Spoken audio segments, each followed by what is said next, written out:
اور جوڈیشری کو بھی کنٹرول کر لیا گیا ہے، اور اس کے جوڈیشری کا جداگانہ تشخص کسی بھی نظام میں ہوتا ہے وہ نہیں ہے.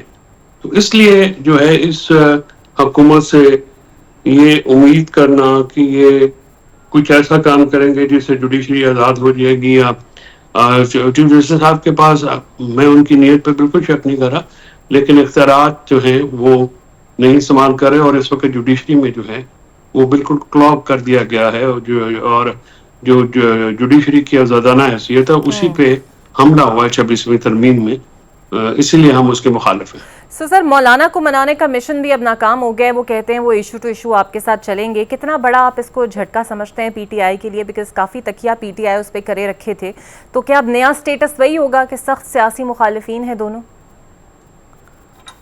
نہیں، ایسا تو نہیں ہوگا. ظاہر ہے تعلقات میں جو کشیدگی تھی اس میں بہت حد تک کمی آ چکی ہے، لیکن میں سمجھتا ہوں کہ جو باہر موجود پولیٹیکل لیڈرشپ ہے پی ٹی آئی کی، اس کی یہ ناکامی تو ضرور ہے کہ وہ اپوزیشن کا اتحاد قائم نہیں کر سکی، اور مولانا صاحب کے ساتھ ان کے وقت بھی انہوں نے دیا، اور کافی حد تک جو ہے معاملات جو ہیں مولانا صاحب کا یہ ان کی جماعت سے عمران خان صاحب کی طرف سے اسٹیبلشمنٹ سے کیٹیگوریکل یہ بیان دینا کہ میری ان سے کوئی بات چیت نہیں ہو رہی، اس کے بعد انسسٹ کرنا تو زیادتی ہے. لیکن میں سمجھتا ہوں کہ جو پولیٹیکل تحفظات ہیں ان پہ جواب دینا چاہیے تھا، اور اس چیز کو جو ہے ہماری جماعت کی جو لیڈرشپ ہے وہ سمجھ نہیں سکی. پاکستان جو تحریک انصاف کی باہر جو لیڈرشپ ہے وہ سمجھ نہیں پا رہی ہے کہ اس وقت جب تک سیاسی لاعمل نہیں ہوگا، دباؤ کریٹ نہیں ہوگا حکومت اور اسٹیبلشمنٹ کے اوپر، وہ تو آپ کے ساتھ نہیں بیٹھیں گے. اس سے عمران خان صاحب کی جو اسیری ہے وہ لمبی ہو جائے گی. بالکل صحیح، بہت شکریہ آپ کا. فیصل چودھری صاحب پاکستان تحریک انصاف میرے ساتھ موجود تھے. دیکھتے ہیں آنے والے دنوں میں کیا حکومت اتفاق رائے پیدا کر سکتی ہے اور پی ٹی آئی کو آن بورڈ لے گی اس مسئلے پر یا نہیں لے گی. مجھے دیجیے اجازت، اللہ حافظ.